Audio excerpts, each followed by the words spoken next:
ำเป็นทีมสถานีธรรมะออนไลน์ขอเชิญติดตามชมรายการธรรมสากัจฉาสนทนาธรรมตามการคุยทุกเรื่องทุกประเด็นเติมธรรมะให้หัวใจเติมอาหารใจเติมพลังใจให้ตนเองเป็นประจำทุกวันเวลา 20 นาฬิกาเป็นต้นไปโปรดกดปุ่มติดตามและกด Subscribe เมื่อทำเป็นทีมมาเราจะได้พบกันเพื่อรับฟังสารธรรมข้อคิดดีๆมากมายรับบุญง่ายๆด้วยการกดแชร์เผยแพร่เป็นธรรมทานสัพพทานังธรรมทานังชินาติการให้ธรรมะย่อมชนะการให้ทั้งปวง1 แชร์ 1 บุญมีค่าเท่ากับเผยแผ่ธรรมะให้กว้างไกลแชร์ไปมากยิ่งได้บุญมากเป็นการเปิดโอกาสให้คนได้รับฟังธรรมพบปัญญามีความสุขพ้นจากทุกข์ด้วยการฟังธรรมะมาทวงคำมันหมู่บ้านศีลห้าถือเป็นพันธะมองโลกด้านดีมีผลเห็นคนอื่นดีมีค่าปลูกใจให้เกิดศรัทธาตั้งหน้าทำดีมีคุณมองโลกด้านร้ายไกลกลับใจรับแต่เรื่องเคืองคุณเหนื่อยหน่ายเลิกล้างทางบุญชีพอุ่นแท้แน่เอ่ยขอกล่าวคำว่าธรรมสวัสดีกับบรรดาท่านผู้ฟังแล้วก็ท่านผู้ชมทุกท่านที่กำลังติดตามช่องธรรมะเป็นทีมทีวีออนไลน์กลุ่มพระสงฆ์อุบาสกอุบาสิการ่วมกันเผยแผ่ธรรมะออนไลน์ไลฟ์สดทาง Facebook ทาง YouTube แล้วก็สถานีวิทยุเครือข่ายคลื่นสีขาวชาวประชา8จังหวัดภาคเหนือ FM 104.50 เมกะเฮิรตซ์วัดฝายหินจังหวัดเชียงใหม่พร้อมทั้งภาคีเครือข่ายทุกช่องทางซึ่งในค่ำคืนวันนี้ก็เป็นคืนวันอาทิตย์ที่16เดือนมีนาคมพุทธศักราช2568นะก้าวกระผมอัตมภาพพระครูโสพลปริยัติก็ได้นำรายการเห็นธรรมเห็นเราเห็นธรรมมาพบกับบรรดาท่านผู้ฟังท่านผู้ชมเป็นประจำทุกคืนวันอาทิตย์นะเวลาตั้งแต่20:00 นเป็นต้นไปจนถึงเวลาประมาณ21:00 นนะก็จะพบกับรายการของเราซึ่งวันนี้ก็เช่นเดียวกันนะวันนี้เป็นวันหยุดราชการวันพักผ่อนนะที่บรรดาท่านผู้ฟังท่านผู้ชมนะต่างก็จะเป็นวันรวมครอบครัวก็ว่าได้นะหลายท่านหลายคนก็คงจะทำอาหารการกินเลี้ยงกันในภายในครอบครัวหลายท่านหลายคนก็อาจจะนัดกันไปตามที่นู่นที่นี่บ้างนะซึ่งก็ถือว่าเป็นเรื่องปกติเป็นเรื่องธรรมดาแต่ก็โปรดระมัดระวังด้วยในช่วงนี้ทางภาคเหนือของเรารู้สึกว่าหมอกควันน่าจะเยอะมากยิ่งขึ้นนะฉะนั้นก็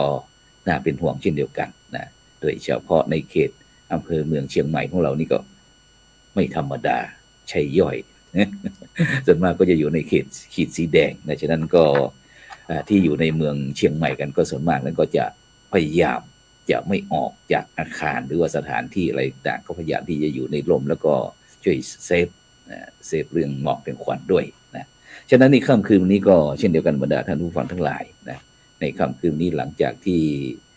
สถานศึกษาทั้งโรงเรียนทั้งภาครัฐภาคเอกชนหรือว่ามหาวิทยาลัยต่างๆนะก็เริ่มทยอยปิดการศึกษาปี2567นะนู่นเสร็จจากที่เทศกาลมหาสงกรานต์หรือว่าปีใหม่เมืองนะการเรียนการศึกษาต่างๆก็จะเป็นปี2568ก็ถึงจะเริ่มนะฉะนั้นในค่ำคืนนี้ก็เลยชวนลูกๆฟ้าขาวนะมาร่วมสนทนากันเพื่อที่จะฝึกให้เธอเพิ่มเติมวิทยายุทธว่าปีการศึกษา2568จะอย่างไรดีนะซึ่งพวกเธอได้วางแผนในการที่จะศึกษา กันอย่างไรนะโดยเฉพาะก็จะมีทั้งคณะกรรมการทั้งชุดเก่าชุดใหม่ชุดใหญ่ชุดน้อย ต่างๆที่จะมาร่วมกันนะฉะนั้นก็เดี๋ยวก็คงจะเข้ามากันอีกนะโดยเฉพาะเมื่อกี้มีทั้งมีใครบ้างวันนี้เอาไปที่ผู้ร่วมรายการเราท่านแรกก่อนก็ได้ไปที่ท่านอาจารย์ดร.เกียรติศักดิ์ชัยยนะเจริญพรท่านผู้อำนวยการโรงเรียนบ้านทาเหนือวิทยาอำเภอแม่อ่อนจังหวัดเชียงใหม่เจริญพรครับนมัสการพระคุณเจ้าด้วยความเคารพนะครับ แล้วก็สวัสดีนะน้องๆนักเรียนลูกฟ้าขาวนะครับที่ร่วมรายการทุกคนเลยนะครับวันนี้ก็เป็นอย่างดีเป็นอย่างยิ่งนะครับที่ได้พบกับเนาะดอกปีบนะช่อใหม่ที่กำลังจะผลิบานนะครับในบทบาทของสภานักเรียนนะครับของลูกฟ้าขาวซึ่งถือว่าเป็นภารกิจหลักเนาะที่เราจะมาคุ้นคิดวิเคราะห์ว่า 2568 นี่อย่างไรดีนะครับเหมือนที่พระอาจารย์ได้นะครับปรารภขั้นต้นก็ถือว่าเป็นนิมิตหมายที่ดีนะครับก็เมื่อก่อนก็เป็นคุณครูนะครับที่ในรั้วฟ้าขาวก็ไม่รุ่นนี้นี่ไม่ทันแล้วนะครับเป็นน้องรุ่นใหม่สิ่งละนะครับเนาะก็ถือว่าจะมาช่วยนะครับฟิตช่วยสะท้อนนะช่วยสะท้อนในมุมมองของ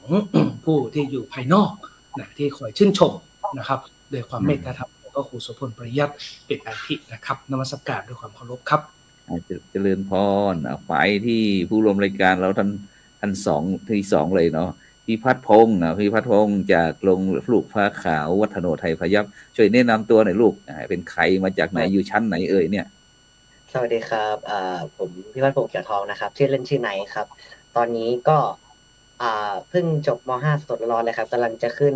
ชั้นมัธยมศึกษาปีที่ 6โรงเรียนวัฒโนไทยพยัพครับเป็น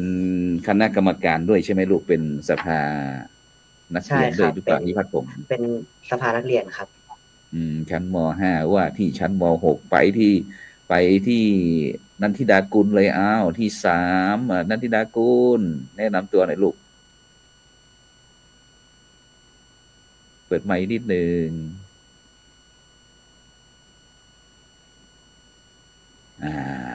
หายไปซะแล้ว แล้วก็อริยสัจไปไหนอริยสัจเปิดหน่อยลูกเปิด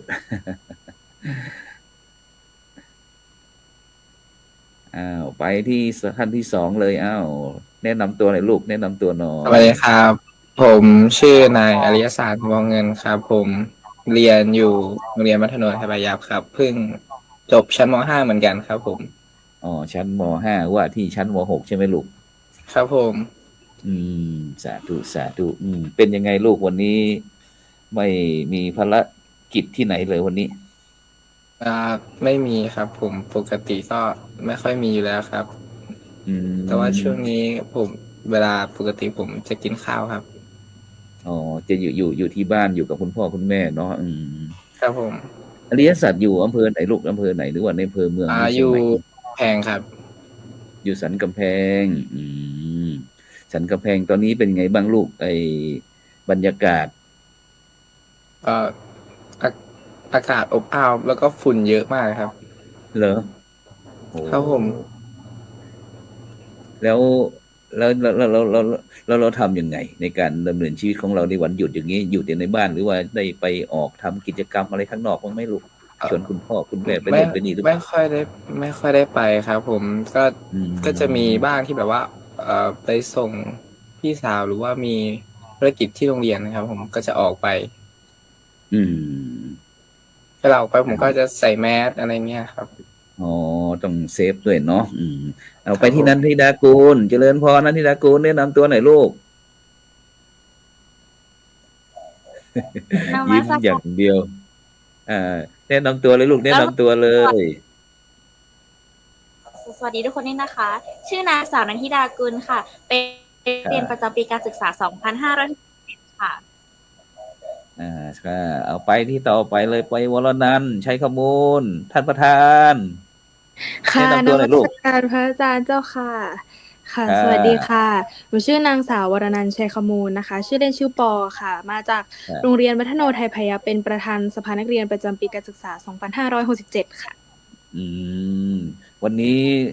มีภารกิจที่ไหนบ้างลูกวันนี้ หรือว่าอยู่บ้านตลอดทั้งวันเลยวันนี้วรนันท์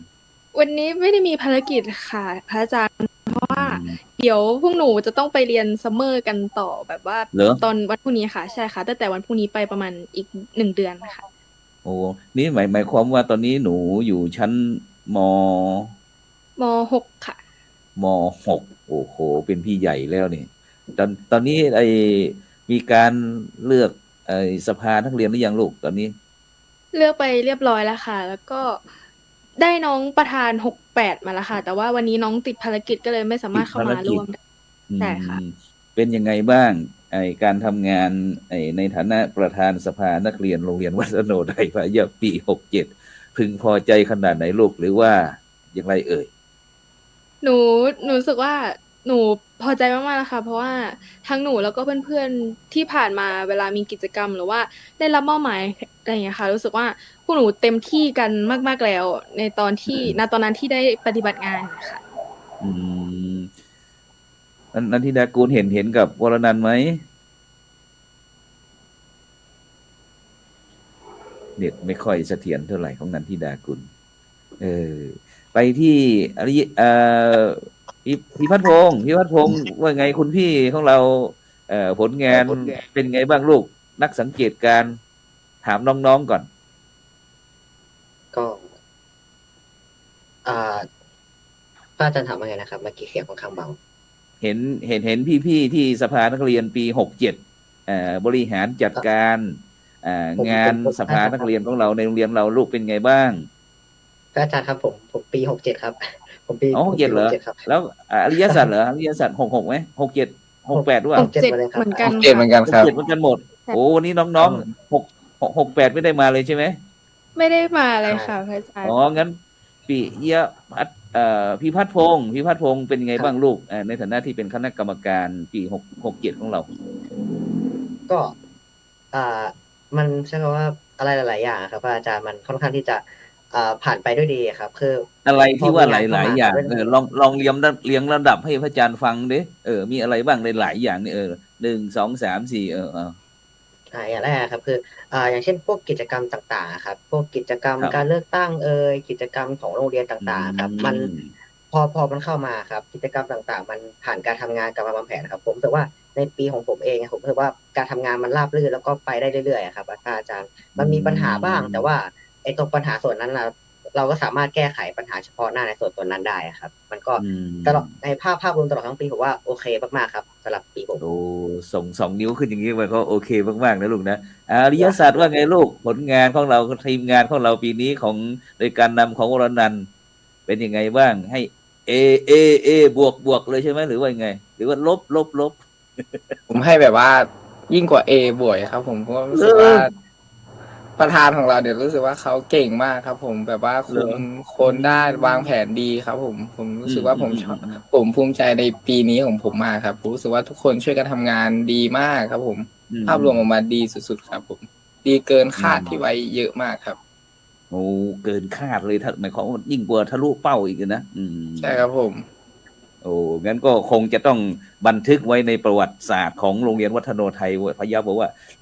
รุ่นของเรานี่มีชื่อไหมวรนันท์มีชื่อรุ่นไหมลูกอย่างโรงเรียนที่เข้าไป ไม่มีค่ะจะเป็นแบบว่าชื่อรุ่นของม.6 เป็นเฉพาะระดับม.6 มากกว่าค่ะม.6 ทับก็ต้องรอต่อไปค่ะทับ67งี้เหรอลูกใช่ค่ะ ก็จะเรียกไปแล้วเป็น ปี เป็น 67 สถานเรียนปี67 66 68อย่างเงี้ยค่ะ แล้วถามนิดหนึ่งเกี่ยวกับในมุมมองของวรนันท์ก็แล้วกันอย่างการสอบในลูกการสอบธรรมศึกษาในปีที่หนูตั้งแต่ชั้นม.1มาเห็นการศึกษาแบบนี้ลูกทางโรงเรียนเราโดยเฉพาะคณะกรรมการเราเคยไปคุยกันภายในสภานักเรียนบ้างไหมลูกว่าควรจะช่วยกันส่งเสริมกิจกรรมลูกเรียนกิจกรรมมันเป็นอย่างนั้นเป็นอย่างนี้ลูกมีการวิเคราะห์กันบ้างไหมถ้าเป็นเรื่องของสอบธรรมะนี่พวกหนูพูดตรงๆเลยว่ายังไม่เคยคุยกันเลยค่ะเพราะว่าจริงๆทางโรงเรียนค่อนข้างที่จะส่งเสริมเรื่องการสอบธรรมะมากๆอยู่แล้วไงครับ เด็กวัฒโนก็คือสอบกันค่อนข้างเยอะเลยค่ะพระอาจารย์ ใช่ใช่ใช่อืมนึกว่าได้คุยกันบ้างเราจะทำยังไงดีจะเสริมเติมเต็มต่อยอดไงงั้นลูกต้องฝากนะลูกนะต้องฝากให้ปี68นะลูกนะวันนี้โอเคงั้นเอาไปที่ท่านอาจารย์ดร.กิติศักดิ์บ้างก็ได้นะในฐานะที่มุมมองของคุณครูนะผู้บริหารแล้วก็ศิษย์เก่าฟ้าขาวเราด้วยอาจารย์ได้เห็นลูกๆฟ้าขาวของเราแต่ละรุ่นในการบริหารบริหารจัดการเกี่ยวกับเรื่องสภานักเรียนนี่มีความรู้สึกไงเห็นเด็กยุคใหม่อย่างนี้ครับก็ต้องชื่นชมเนาะเป็นไปตามยุคสมัยนะครับเนาะรุ่นใหม่นี่ก็ถือว่าเป็นแนวใหม่ละนะครับมีการมีส่วนร่วมเนาะโดยมิติต่างๆก็ถือว่าเป็นไปตามยุคสมัยจริงๆเลยนะครับเห็นมาตั้งแต่ก่อนนี่มันก็จะเป็นยุคคลาสสิกอีกแบบหนึ่งนะครับเนาะที่เราเห็นกันผ่านมาหลายๆรุ่นเนาะจนมาถึงรุ่นนี้เนี่ยก็ถือว่ายุคใหม่ละเป็นเจนใหม่เนาะเพราะนั้นการคิดการออกแบบอะไรการคิดอะไรต่างๆเนี่ยก็จะเป็นการคิดในเรื่องใหม่ๆแต่ที่มีเรื่องที่น่าสนใจนี่ก็คือธรรมศึกษารุ่นใหม่นี่อย่างไรดีนะอันนี้ต้องฝากเนี่ยรุ่นใหม่เนาะว่าในมิติของธรรมศึกษาเนี่ยในฐานะที่เป็นวัยรุ่นนะครับยุควิถีใหม่เนี่ยเราควรจะเข้าถึงธรรมศึกษาอย่างไรดีเนาะการสอบนี้มันสอบอยู่ละเราก็ต้องมาช่วยกันสะท้อนถึงว่าคุณค่านะครับของธรรมศึกษาเนี่ยในยุคนี้มันยังมีความจำเป็นอยู่ไหมหรือเราจะเอามาสู่กิจกรรมนะครับของสภานักเรียนอย่างไรดีก็ถือว่าเป็นอีกเรื่องหนึ่งที่น่าสนใจนะครับนอกจากภารกิจงานของโรงเรียนเนาะที่ท่านผู้อำนวยการก็ดีนะครับผู้ที่ปรึกษาตลอดจนโรงเรียนที่เราได้ทำร่วมเนี่ยก็ถือว่าสุดยอดเลยนะครับสุดยอดเลยโดยเฉพาะล่าสุดเนาะก็มี ไวรัลไปทั่วสื่อสังคมออนไลน์ในเรื่องของวัฒนธรรมไทยมีการกราบลาพระศรีสุรินทราพระบรมราชเทวีพระพันวษาอัยิกาเจ้าโอ้โหสุดยอดนะครับนะเป็นภาพที่เยี่ยมมากนะครับเป็นภาพที่เห็นถึงลูกฟ้าขาวสง่างามทุกการเวลาเนี่ยนะก็เป็นอะไรที่ งดงามจึงทั่วจังหวัดเชียงใหม่เองเนาะก็ยังมีเห็นโรงเรียนอื่นๆนะครับที่เป็นบริบทของมัธยมศึกษาโรงเรียนประจำจังหวัดก็มีหลายโรงเรียนนะที่ได้นะครับยึดวิถีจารีตของความกตัญญูเนี่ยต่อผู้ที่เป็นไงพระราชทานนามโรงเรียนเนาะหรือผู้ที่มีอุปการะคุณโรงเรียนหรือผู้ที่เป็นนะครับบุคคลสำคัญของโรงเรียนนะครับก็มีกิจกรรมที่เกิดขึ้นแบบนี้ด้วยซ้ำกำลังเห็นถึงกระแสที่เป็นคุณธรรมในยุคใหม่นะอันนี้ก็คือยุคใหม่ไม่ว่าจะเป็นยุคที่เป็นสังคมออนไลน์เป็นยุคของ ICT แล้วก็ตามแต่ยังมีสิ่งที่ถือเนี่ยก็นับว่าเป็นเอกลักษณ์ที่น่าสนใจครับแล้วก็โดดเด่นก็ต้องชื่นชมนะครับในสิ่งที่สภานักเรียนด้วยนะครับโรงเรียนด้วยฟ้าขาวที่เราสืบทอดมาจนถึงปัจจุบันจนเป็นเอกลักษณ์นะครับพระคุณเจ้าครับสาธุเมื่อกี้เห็นท่านอาจารย์ดร.กิติศักดิ์ชัยนะได้พูดถึงเรื่องวันผู้พระราชทานนามโรงเรียน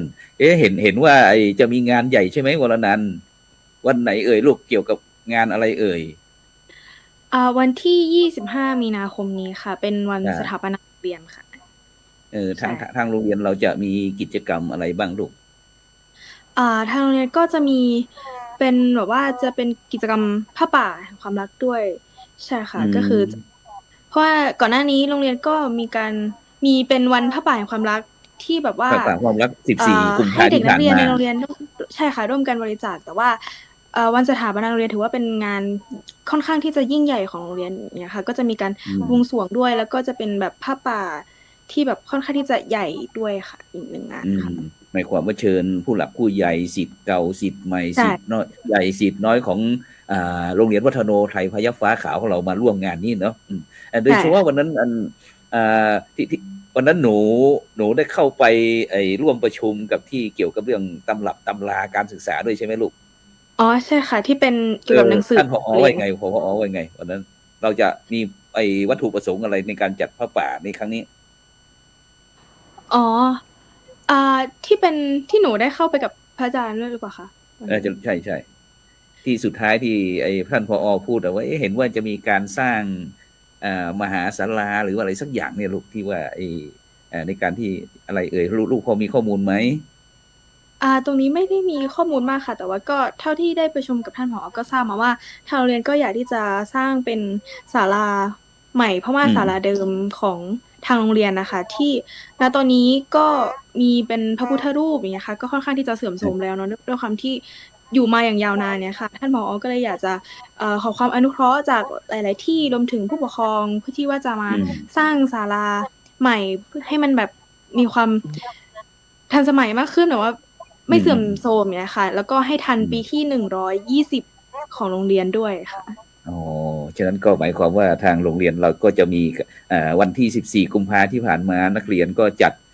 กิจกรรมเกี่ยวกับเรื่องพระป่าแห่งความรักวันแห่งความรักเพื่อที่จะสมทบในการสร้างสถานที่ที่จะทำกิจกรรมของนักเรียนด้วยนะหรือว่าถ้านี่ถ้าทั่วไปเราอาจจะเรียกว่าวิหารหรือว่ามหาศาลาอะไรก็ได้นะฉะนั้นก็แล้วก็วันที่25นี้ก็ในฐานะที่เป็นวันสำคัญของหลวงฟ้าขาวของเราเกี่ยวกับเรื่องวันสถาปนานะซึ่งก็จะนิมนต์พระคุณเจ้าพระมหาเถระเจริญพุทธมนต์สืบชะตาแล้วก็ประกอบพิธีถวายพระป่าในการที่จะสร้างมหาศาลาแห่งนี้นะใช่ไหมประมาณนี้เนาะใช่ค่ะแล้ววันนั้นการประชุมเกี่ยวกับเรื่องการตำรับตำราลูกเห็นว่าในปัจจุบันนี้การใช้หนังสืออะไรต่างๆหรือว่าหลักสูตรอะไรนี้ค่อนข้างที่จะมีน้อยลงแต่ทีนี้ก็จะต้องคุณครูหรือว่าครูบาอาจารย์ต่างๆก็จะต้องมีการประยุกต์ในการที่จะเซิร์ชหาข้อมูลอะไรต่างๆใช่ไหมลูกวันนั้นเห็นคุยกันอยู่ใช่ค่ะก็พอได้รับฟีดแบ็กจากปีพวกหนูหรือว่าปีที่ผ่านๆมาด้วยค่ะว่าบางทีเด็กนักเรียนอย่างพวกหนูเองได้รับหนังสือเรียนมาแต่ว่าก็ไม่ใช่ทุกวิชาที่จะได้ใช้หนังสือเรียนนะคะเพราะว่าส่วนใหญ่บางทีอย่างครูผู้สอนเขาอาจจะสะดวกในการสอนใน iPad มากกว่าหรือการสอนในคอมพิวเตอร์ใช้สไลด์ใช้ชีทอาจจะง่ายมากกว่าการใช้หนังสืออะไรอย่างเงี้ยค่ะก็เลยจะมีการใช้หนังสือน้อยลงด้วยค่ะวิพัฒน์พงศ์ตรงนี้ลูกวิพากษ์นิดหนึ่งเกี่ยวกับเรื่องมุมมองของลูกเกี่ยวกับเรื่องการใช้คู่มือในการศึกษาที่เราใช้มาก็ประมาณสัก50-60 ปีแล้วแต่ในปัจจุบันเนี่ยอย่างที่วรนันท์ได้พูดว่าเรามีการใช้เอาอะไรเข้ามาช่วยลูกมีความเห็นอย่างไรบ้างเกี่ยวกับการเอา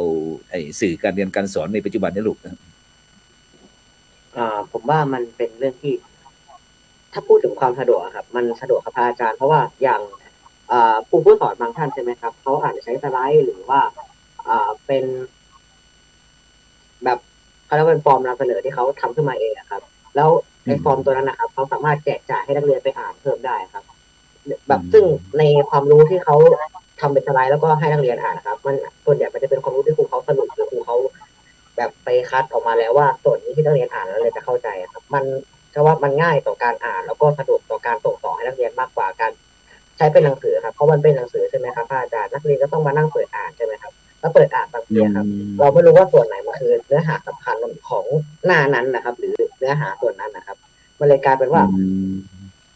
คืออย่างแบบถึงแบบรวมถึงนอกจากหนังสือครับอาจารย์บางทีแบบพวกใบงานหรือเวิร์กชีตต่างๆนะครับครูเขาอาจจะให้ครับแบบเป็น Google Form หรือว่าอาจจะเป็นใบงานที่ส่งมาให้ทางออนไลน์ครับเพื่อให้เรียนไปปริ้นเองไปทำเองนะครับมันจะสะดวก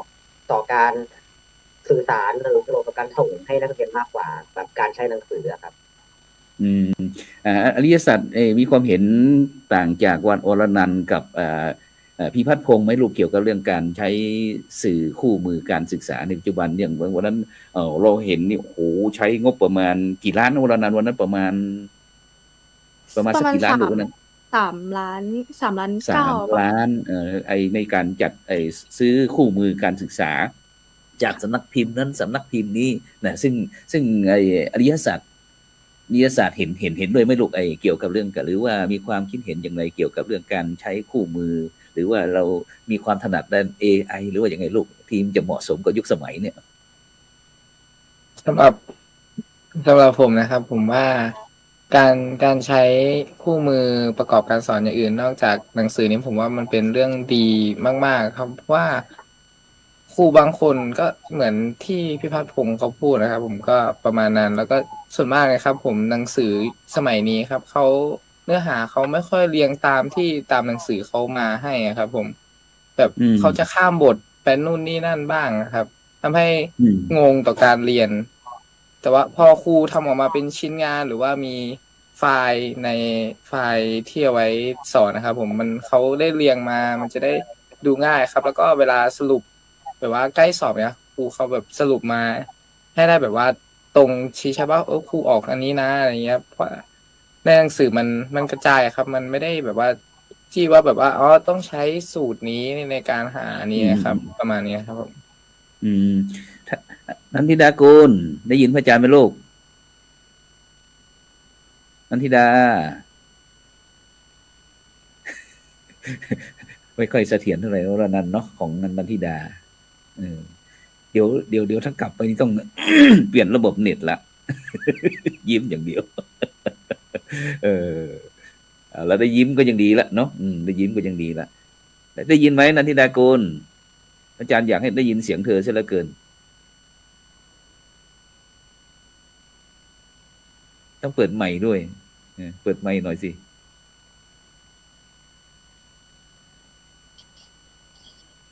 อาจารย์ถามว่า ความคิดเห็นสะดวกยังไงระหว่างการใช้อาจารย์ถามใช้การใช้สื่อในการศึกษาของลูกๆในปัจจุบันเนี่ยระหว่างคู่มือสำหรับตำราที่สำนักพิมพ์อะไรต่างๆแล้วก็เรามาใช้กับ AI หรือว่าใช้อะไรที่คู่มือในยุคสมัยใหม่เงี้ยลูกสะดวกด้านไหนหรือว่ามีความคิดเห็นอย่างไร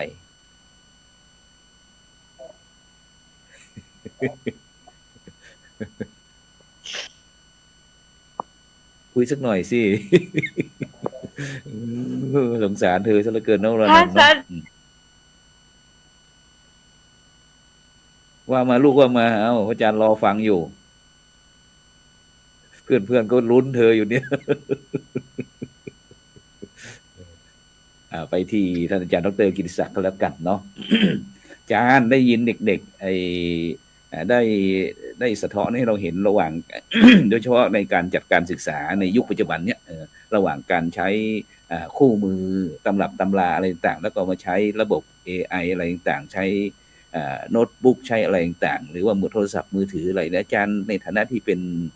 ผู้บริหารแล้วก็เป็นผู้สอนด้วยนะมีมุมมองอย่างไรแตกต่างกับเด็กนี่ไหม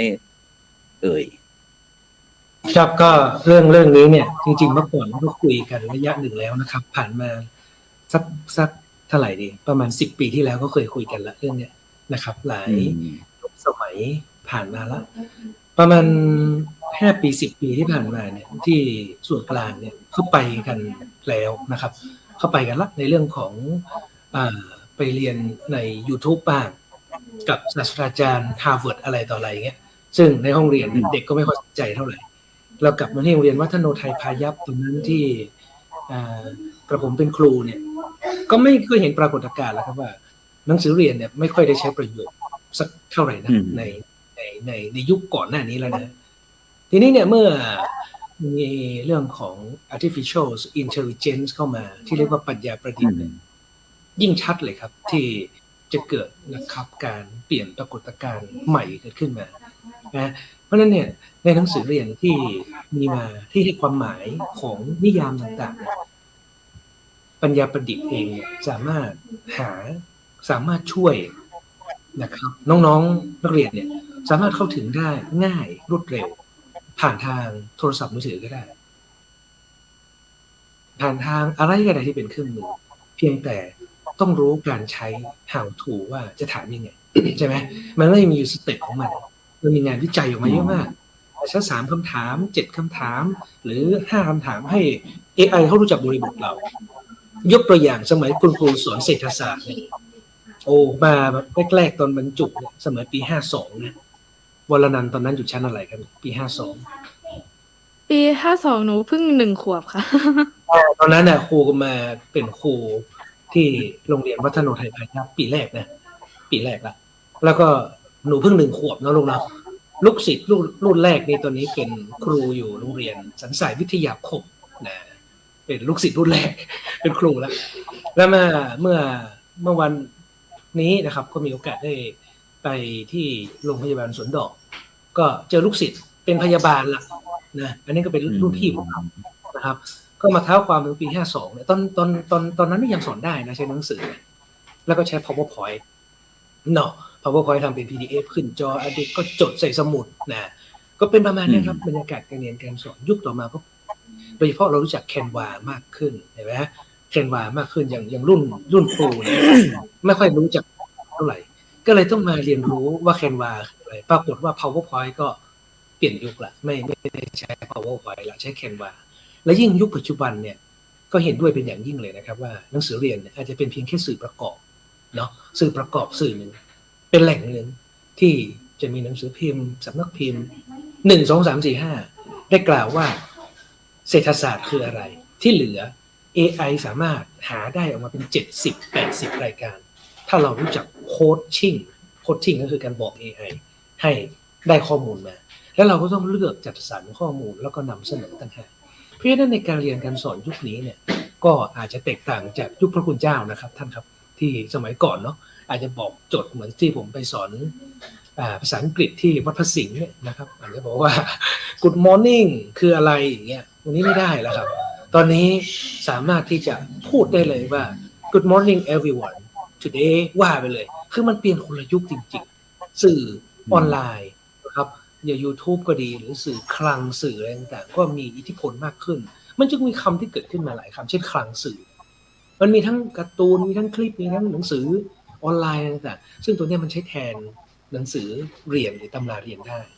นะครับหรือนักเรียนก็จะมีส่วนร่วมนะที่จะเห็นว่าไอ้ตรงนี้ดีก็อาจจะเสนอไอ้แหล่งเนี้ยให้กับคุณครูผู้สอนครับครูผู้สอนอาจจะเอาตรงนี้ไปเก็บไว้ว่าอย่างรายวิชาเนี่ยคณิตศาสตร์วิทยาศาสตร์เนี่ยตรงนี้มันดีนะแหล่งนี้ให้การสามารถสรุปเสนอคุณครูด้วยซ้ำไป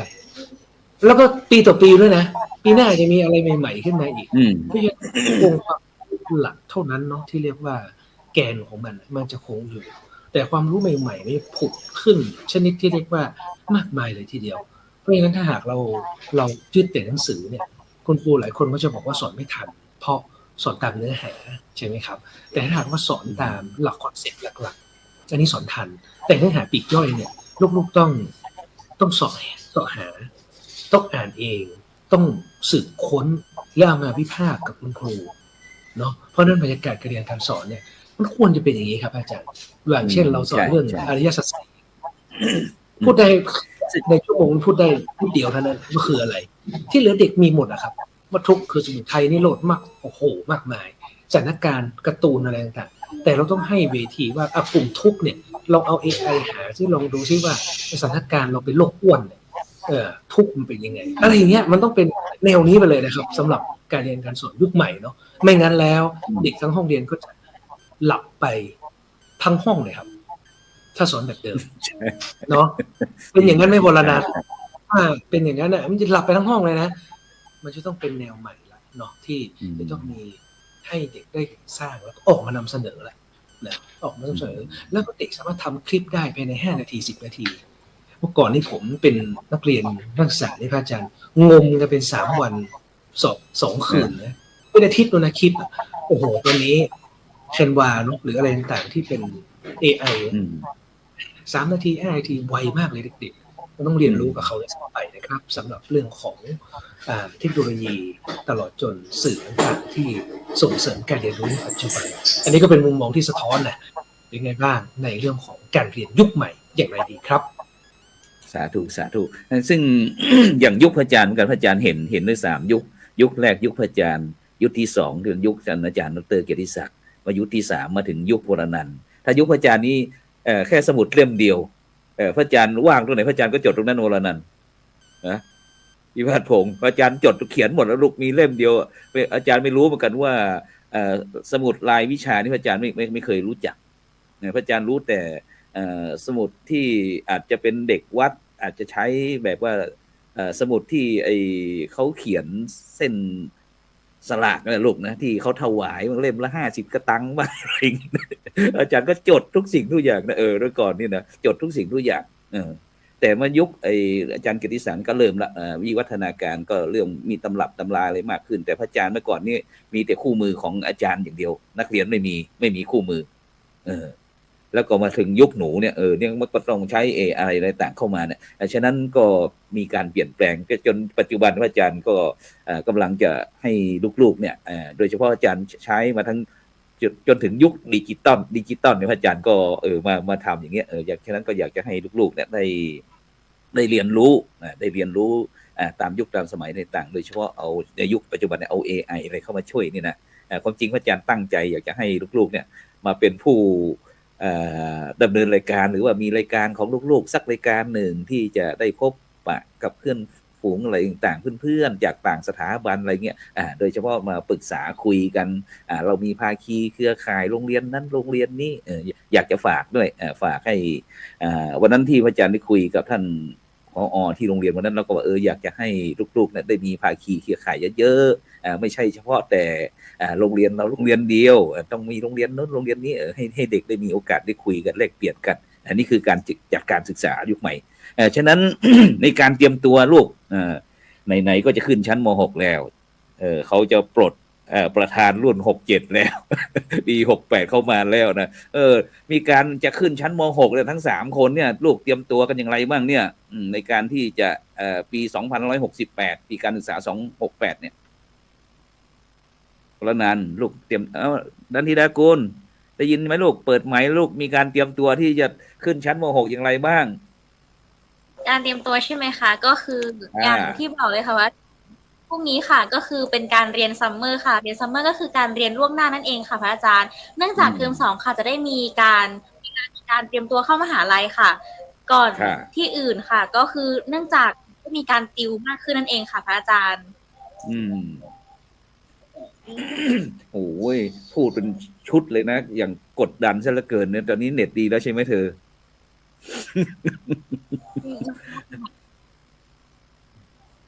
วรนันท์นะลูกวรนันท์ว่าไงลูกก็จริงๆถ้าสำหรับหนูคือส่วนตัวหนูก็ช่วงม.ปลายค่ะหนูรู้ตัวเองมาสักพักแล้วว่าหนูแบบต้องการที่จะเข้าในคณะไหนหรือในมหาลัยไหนอะค่ะแต่ว่าช่วงนี้ก็อย่างที่นันทิดากุลบอกไปค่ะเพราะว่าทางโรงเรียนก็จัดให้ม.6 เรียนซัมเมอร์ก่อนก็คือเหมือนเป็นการเรียนปูพื้นฐานค่ะพระอาจารย์ปูพื้นฐานว่าขึ้นไปม.6 เราจะต้องเจอกับบทเรียนบทไหนก่อนต้องเรียนในเรื่องไหนก่อนเพื่อที่ว่าพอเปิดเทอมไปจริงๆอะค่ะเราจะได้เอาเวลานั้นไปติวเพราะทางโรงเรียนก็จะจัดเป็นเหมือนติวเตอร์มาติวให้กับนักเรียนม.6 อยู่แล้วอย่างเงี้ยค่ะเพราะฉะนั้นก็เหมือนว่าโรงเรียนก็คือเตรียมให้เด็กๆส่วนหนึ่งด้วยแล้วก็ถ้าเป็นส่วนตัวหนูจริงๆช่วงนี้ยังไม่ได้เริ่มที่จะอ่านหนังสือหรืออะไรเลยค่ะเพราะว่าก็ต้องไปเรียนซัมเมอร์ก่อนแต่ถ้าเท่าที่วางไว้ก็คือวางแผนว่าจะต้องซื้อหนังสือตัวไหนมาอ่านหรือว่าเราจะต้องตั้งใจอ่านในส่วนไหนก่อนเนี่ยค่ะประมาณนี้ค่ะอริยศาสตร์นะลูกอริยศาสตร์ ว่าไงลูกเห็นด้วยกับวรนันท์กับนันทิดากุลไหมผมเห็นด้วยครับผมเห็นด้วยแต่ว่าผมส่วนตัวของผมนะครับผมยังไม่ได้เตรียมตัวเลยเพราะผมยุ่งกับโครงงานจบของห้องผมอยู่ครับผมเขาค่อนข้างจะเร่งแล้วก็มันยากกว่านิดนึงครับ มันยากยังไงลูกยากตรงที่รวมตัวกันนี้ใช่ไหมหรือว่ายังไงไม่ใช่ครับผมเรียนเกี่ยวกับด้านวิศวกรรมคอมพิวเตอร์ครับที่เรียนแล้วโครงการผมมันจะต้องทำโปรเจกต์หนึ่งเพื่อที่จะจบม.6 นะครับผมมันได้สานต่อมาจากม.5 แล้วครับแต่ว่า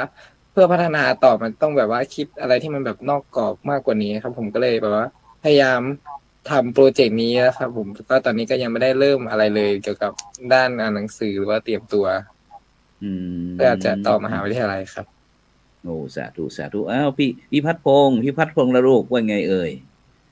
ครับตัวผมนะครับอาจารย์ผมก็ตอนนี้ก็ตั้งแต่ปิดเทอมมาครับก็ใช่คำว่าตอนนี้ยังไม่ได้เริ่มอะไรเป็นชิ้นเป็นอันครับแต่ว่าตอนนี้วางแผนไว้แล้วว่าจะทำอะไรก่อนแล้วก็จะต้องอ่านอะไรบ้างต้องเตรียมตัวอะไรบ้างครับเพราะว่าส่วนตัวคณะผมจะเข้ามันค่อนข้างที่จะยากด้วยครับแล้วก็ต้องเตรียมตัวเยอะมากๆด้วยก็เลย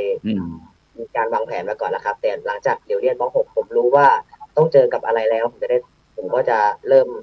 แล้วครับ ว่าจะเริ่มอ่านตัวไหนก่อน อืม ว่านั้นครับ ทีนี้อาจารย์อยากจะให้พวกเราให้คำแนะนำน้องๆหน่อยน้องๆที่จะมาต่อชั้นม .1 แล้วก็ม .3 ม .4 นะที่จะมาเรียนที่ลูกฟ้าขาวของเราลูกอยากจะให้เชิญชวนแล้วก็จะมีการเตรียมตัวกันอย่างไรบ้างในการที่จะเข้าเป็นศิษย์ฟ้าขาวของเราเนี่ยลูก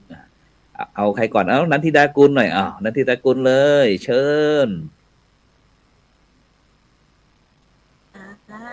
ไม่ยังคะ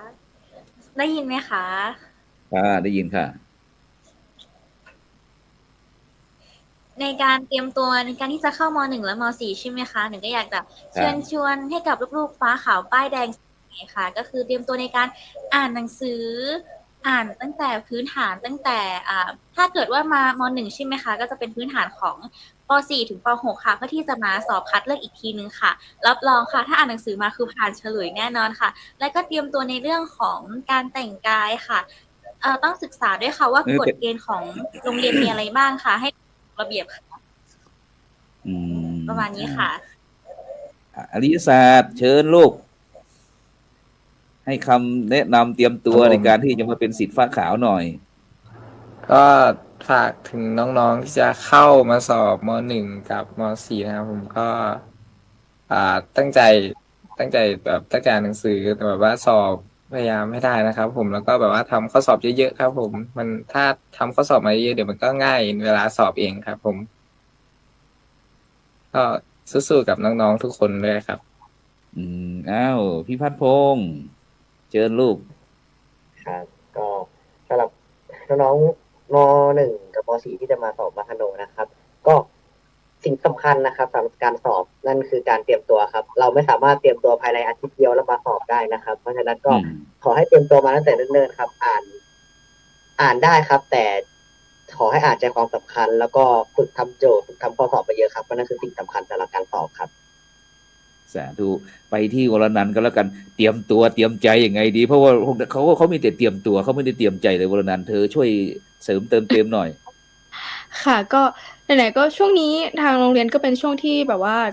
สอบเข้าพอดีค่ะอาจารย์เพราะว่าเสาร์อาทิตย์นี้ที่กำลังอยู่นี้ก็คือจะเป็นสอบห้องทั่วไปของน้องม .1 กับม .4 แล้วก็ถ้าเกิดเป็นวันที่ประมาณปลายเดือนค่ะก็จะเป็นของม .4 ก็จะเป็นห้อง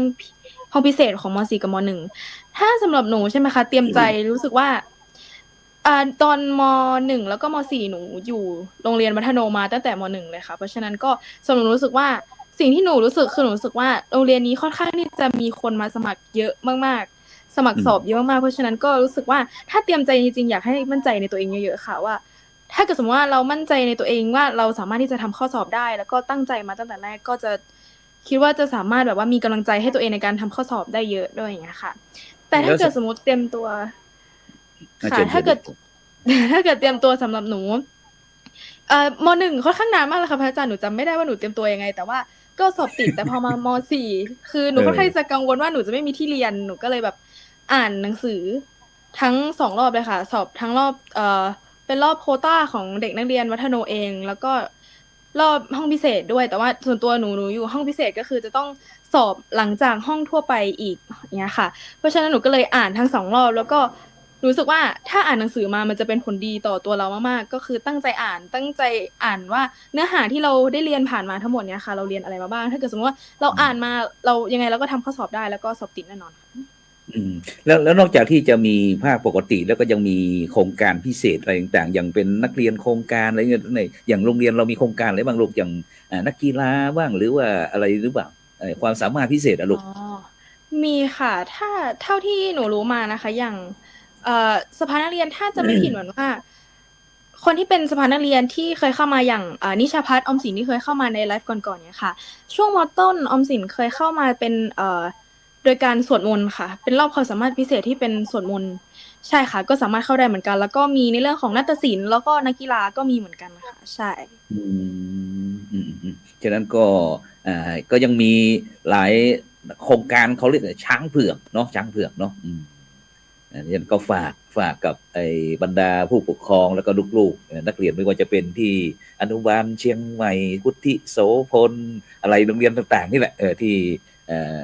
เกี่ยวกับโรงเรียนวัฒโนไทยพยัพก็สามารถที่ตามคำที่พี่ๆเขาแนะนำก็แล้วกันนะฉะนั้นเราไปที่โรงเรียนบ้านทาเหนือด้วยกันแล้วกันไปอาจารย์ดรกิติศักดิ์ในปี2568นี้โรงเรียนทาเหนือวิทยาของเราเปิดรับสมัครนักเรียนอย่างไรบ้างประชาสัมพันธ์หน่อยก็คงตามบริบทนะครับสำหรับโรงเรียนในพื้นที่ห่างไกลเนาะแต่ส่วนใหญ่ก็จะเป็นเด็กที่จบชั้นป .6 นะครับน้องๆหลายคนก็สนใจไปเรียนต่อนะอันนี้ก็ถือว่าสอดคล้องกับสิ่งที่พี่ๆลูกฟ้าขาวได้ประชาสัมพันธ์นะตลอดจนคนที่จบม .3 นะครับโรงเรียนไปถึงม .3 เนี่ยก็สามารถไปเรียนต่อได้นะที่อยากจะไปเป็นลูกฟ้าขาวเนาะงามสง่าทุกการเวลาแล้วลูกฟ้าขาวนะทั้ง4คนนี้จบมาจากโรงเรียนประถมอะไรบ้างครับไหนขอลองเล่าให้ฟังหน่อยครับว่าเรียนจบที่ไหนบ้างนะขอแชร์หน่อยครับทีละคนเลยครับนันทิดากุลค่ะโรงเรียนไหนเอ่ยท่านผอ.ถาม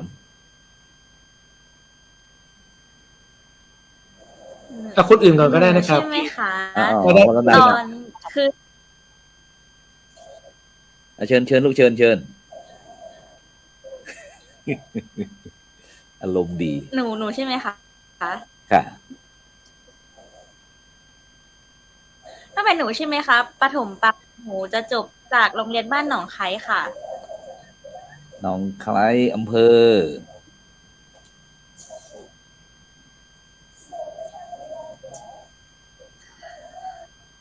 ไปที่อริยศาสตร์ก็แล้วอริยศาสตร์จบที่ไหนลูก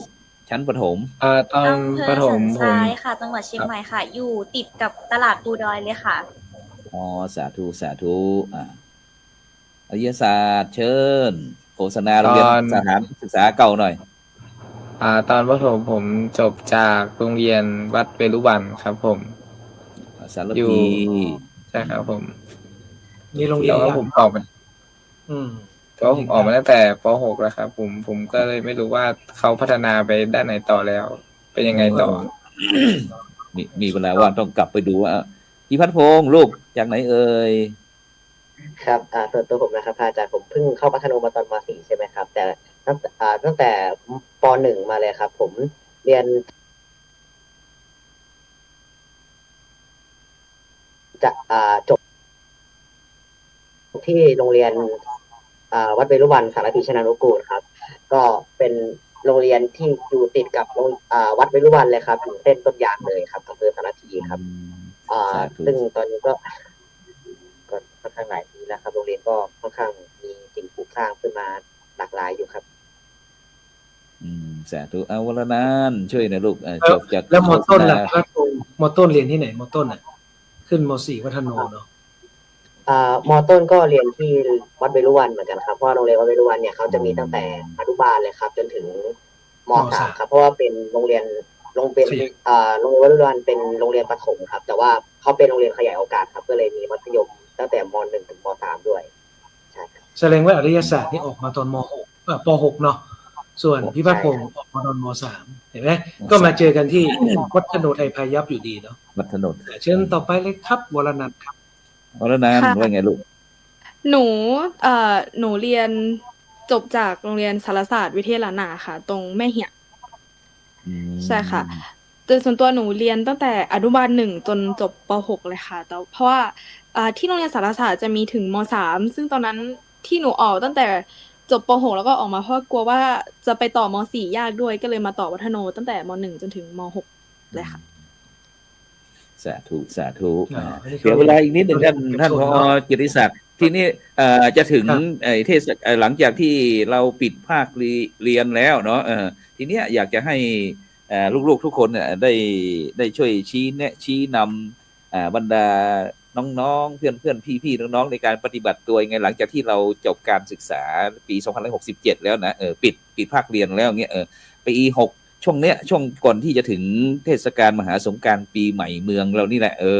เราจะเต ตรียมตัวเตรียมใจกันยังไง โดยเฉพาะจะทำให้ชีวิตเราอยู่รอดปลอดภัยมีความสุขอะลูกในช่วงที่เวลาจะปราศจากที่เราไม่ได้เรียนเนี่ยลูกใครก่อนดีไปที่วิทยาศาสตร์ก็แล้วกันวิทยาศาสตร์ยังไงดีลูกเอา อ่าครับผมก็เรื่องแบบว่าช่วงวันหยุดใช่ไหมครับผมก็แบบว่าอยากให้แบบว่าอยากอยู่กับครอบครัวเยอะครับผมรู้สึกว่าแบบว่าเวลาเราเปิดเทอมหรือว่าช่วงเวลาปกติใช่ไหมเขาเราได้อยู่บ้านน้อยกว่าไปข้างนอกอะครับผมรู้สึกว่าช่วงนี้ก็เป็นช่วงวันหยุดก็อาจจะหาเวลาว่างหรือว่าเวลาที่ครอบครัวว่างก็อาจจะว่าไปเที่ยวกับครอบครัวนะครับแล้วก็พอไปเที่ยวกับครอบครัวเขาแบบว่ามีความปลอดภัยมากกว่าแบบไปเที่ยวข้างนอกด้วยตัวเองใช่ไหมครับว่า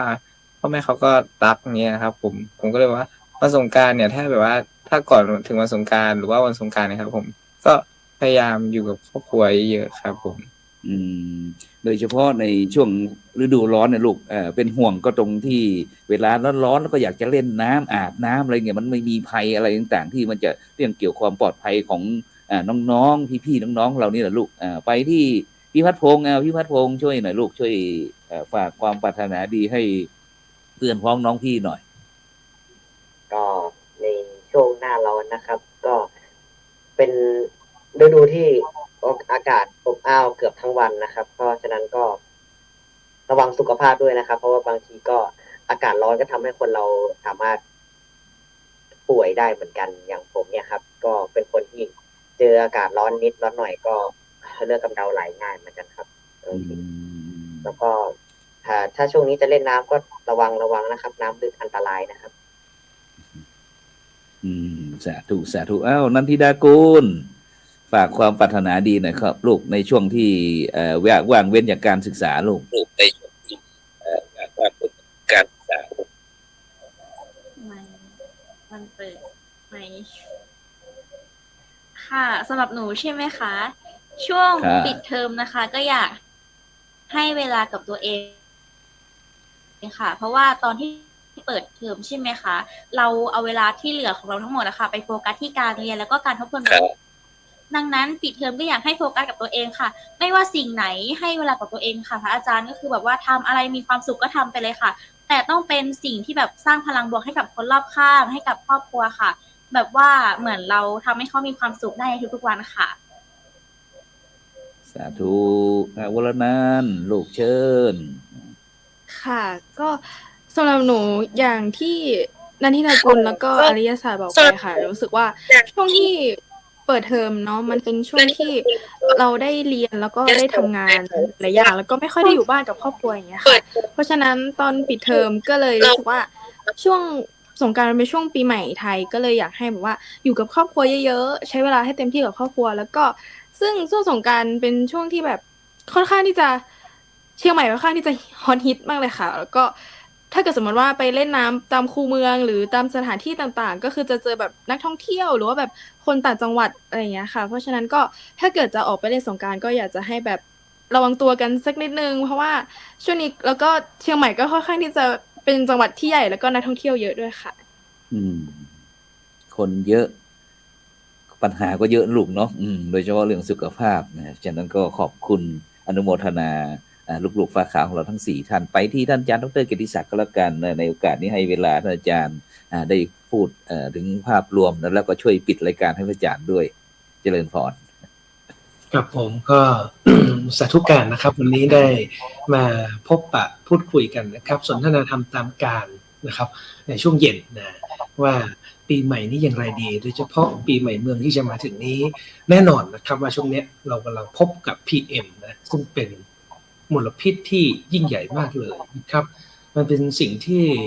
อันตรายต่อสุขภาพมากนะครับเพราะฉะนั้นในเรื่องของการสวมใส่นะครับหน้ากากอนามัยเนี่ยก็ถือว่าเป็นเรื่องสำคัญจำเป็นนะในการที่เราจะต้องสัดกันนะครับไม่ออกที่โล่งแจ้งนะเราจะอยู่ในที่ร่มเนี่ยมันก็เป็นเรื่องที่สำคัญเลยนะครับเลยโดยสุขอนามัยเนี่ยสำคัญมากเลยนะโดยเฉพาะโรคใหม่ๆที่เป็นโรคที่อุบัติใหม่มาอีกเนาะโรคระบาดอะไรต่างๆนี่ก็เป็นเรื่องที่สำคัญ เหนือสิ่งอื่นใดครับเราต้องมีสติสัมปชัญญะให้ดีนะครับ โดยเฉพาะในช่วงปีใหม่นี้หลายคนก็อาจจะเดินทางใช่ไหมครับในเรื่องของการท่องเที่ยวหรือแม้แต่ข่าวอุบัติเหตุต่างๆเนี่ยเราจะเห็นผ่านโซเชียลมีเดียเนี่ยเยอะแยะมากนะครับเพราะฉะนั้นเราชีวิตของเรานะครับน้อยนักครับแต่สำคัญมากเลยนะครับที่เราจะอยู่ในสติเห็นไหมครับเพราะฉะนั้นง่ายๆครับว่าคุณธรรมเป็นเรื่องที่คลาสสิกแล้วก็เป็นเรื่องที่ร่วมสมัยนะครับหลักธรรมทางพระพุทธศาสนาเพราะนั้นก็อยากจะฝากให้กับน้องๆลูกฟ้าขาวตลอดจนเยาวชนทุกคนนะครับที่เราติดตามในรายการธรรมะออนไลน์นะครับก็ดีหรือไม่แต่เพื่อนๆเราหรือไม่แต่คนที่เรารู้จักก็ดีนะครับต้องร่วมด้วยช่วยกันนะครับในเรื่องของการดูแลสุขภาพเพื่อที่เปิดเทอมใหม่มานี้จะได้เป็นไงครับเนาะพบกับสิ่งใหม่ๆนะครับที่เราพูดคุยกันแล้วก็ถือว่าเป็นวิถีใหม่วิถีธรรมวิถีไทย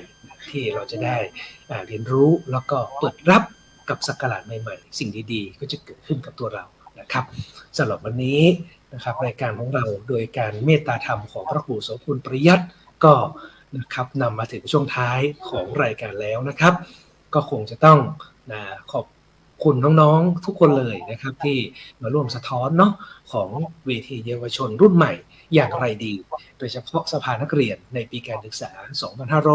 2568 อีกไม่กี่วันก็จบแล้วนะครับแล้วพรุ่งนี้ก็จะเป็นการถือว่าพรี 68 ละนะครับเรียนซัมเมอร์ด้วยนะครับกับขอบพระคุณพระคุณเจ้านะครับพระครูโสพลปริยัติที่เมตตาให้กับกระผมด้วยตลอดจนลูกๆฟ้าขาวที่น่ารักทุกคนในวันนี้ก็กราบขอบพระคุณทุกท่านไหว้สาขอบพระคุณครับสวัสดีครับสาธุ